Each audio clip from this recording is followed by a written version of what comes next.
Hi,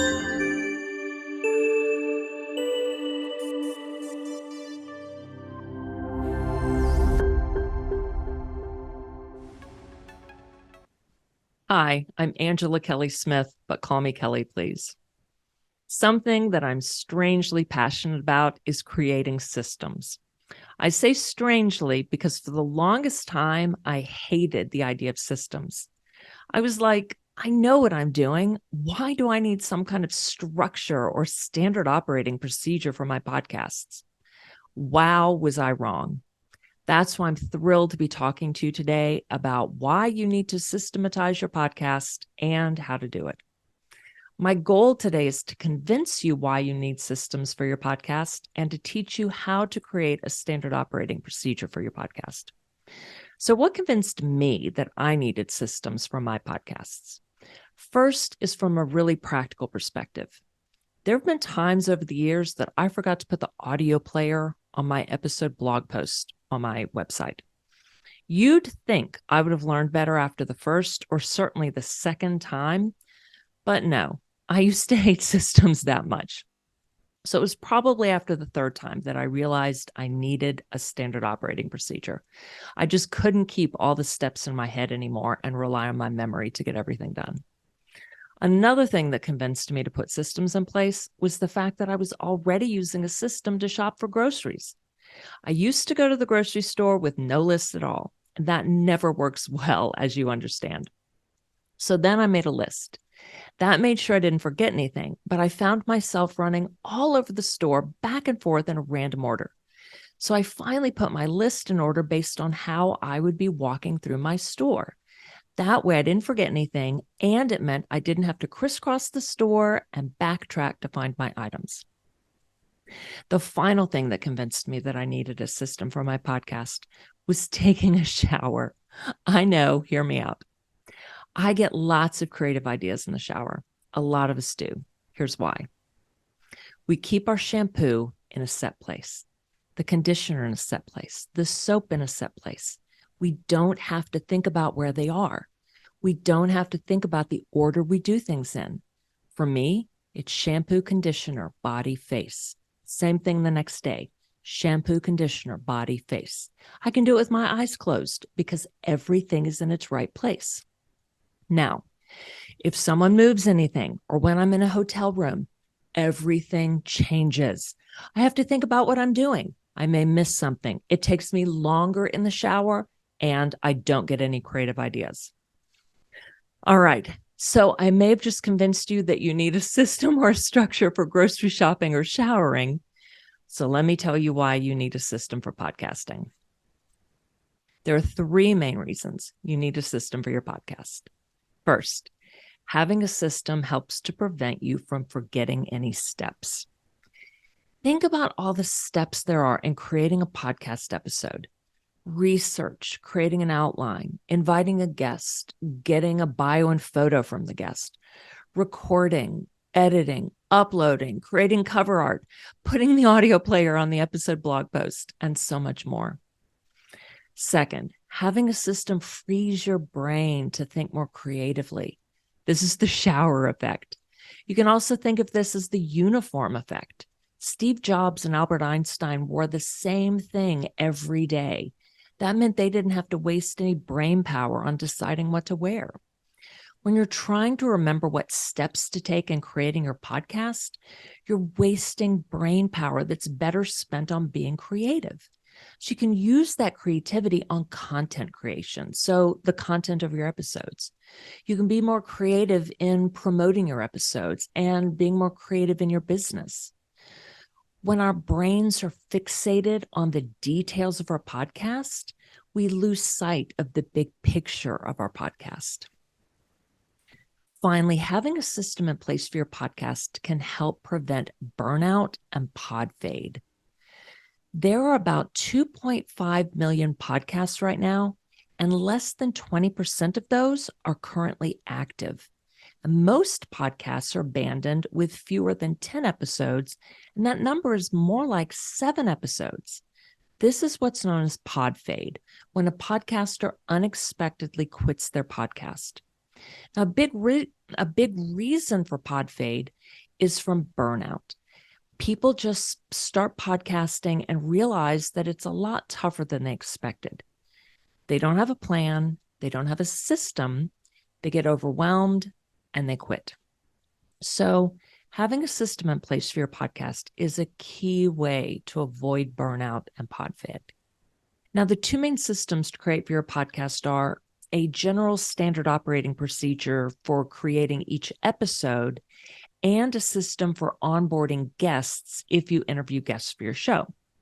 I'm going to walk you through the 3 steps to create any system for your podcast. So this isn't specific for creating episodes or for onboarding guests. So step 1, you're going to brainstorm all the steps you take for the standard operating procedure you're creating. So you can actually go through the process of creating an episode or onboarding a guest and write down each step as you're doing it if that's easier. So for this part, I suggest writing down every little step. You're going to pare it down in just a minute. So for example, in creating an episode, you come up with a topic. You create a title. You may research the topic. You write an outline. You record. You create the cover art. Before that, you may find stock photos. You edit. You add the music, and so on. For onboarding a guest, you'd contact the guest. You do research. You schedule them. You get a bio and photo. You get questions from them. You write the outline. You send them the outline, and so on.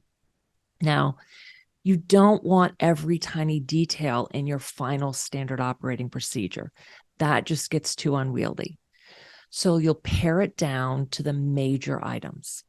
So my standard operating procedure for creating episodes includes create the outline, record, create the cover art, edit, create the blog post, add the audio player, and write the social media posts. Those items incorporate smaller bits like doing the research, creating video clips to share, and setting up the SEO. Step 2 is deciding where you're going to create your standard operating procedure. And you've got tons of options here. The key is to pick something that you can duplicate because you're going to want to check things off of your list as you do them. So using physical paper is not ideal. You do not want to be rewriting your list again from scratch every time you create a new episode or onboard a new guest. So I started out really simple in Apple Notes. I do love my Apple Notes app, but I outgrew that almost immediately. Now you could use a Word or Pages document or some other word processor document. You can use a spreadsheet, then you've got a running list of each episode right on the same document. Or you can use a project management system such as Dubsado, ClickUp, Asana, or Podcast SOP. Podcast SOP, of course, is created by PodPro's very own Alex Sanfilippo, and it's what I use now for creating my podcast episodes. All right. So after you pick where you're storing your standard operating procedure, the 3rd step is to get it set up. So if you decide to use Apple Notes, Word, or Pages, some document system like that, you'll need to create a template and duplicate it for each episode or each guest.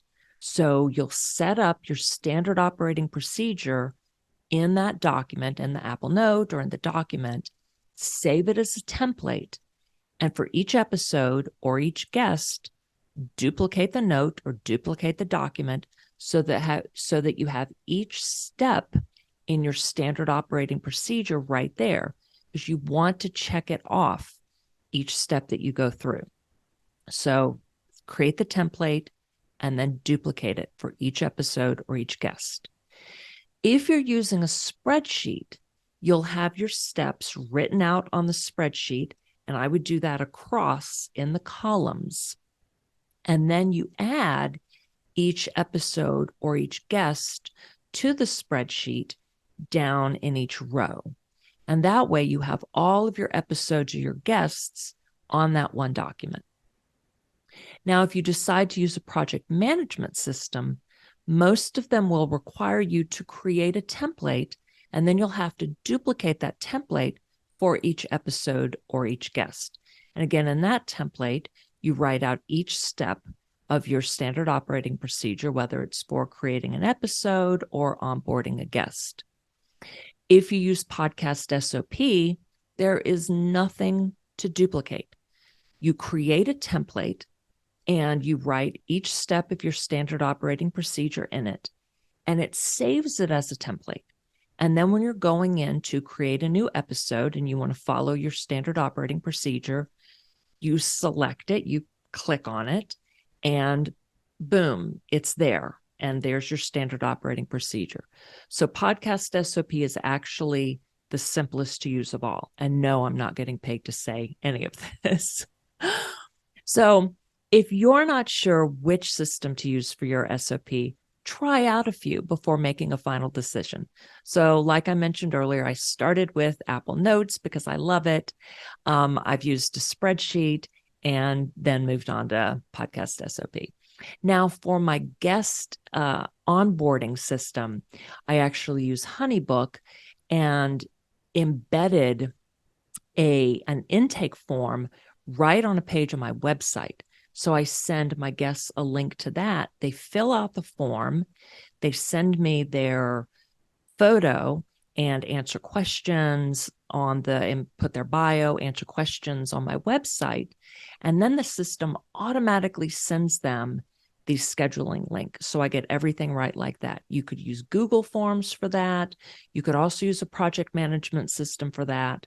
So there are lots of options for doing guest onboarding as well. All right. Quick recap. You learned that creating a system for your podcast can help you be more creative, what I call the shower effect. You learned that creating a system can help prevent burnout and podfade. And you learned how to create a standard operating procedure for your podcast. Now, the key is to use your standard operating procedure and stick with it. And to do that, the only thing you have to remember is to pull out your SOP and use it.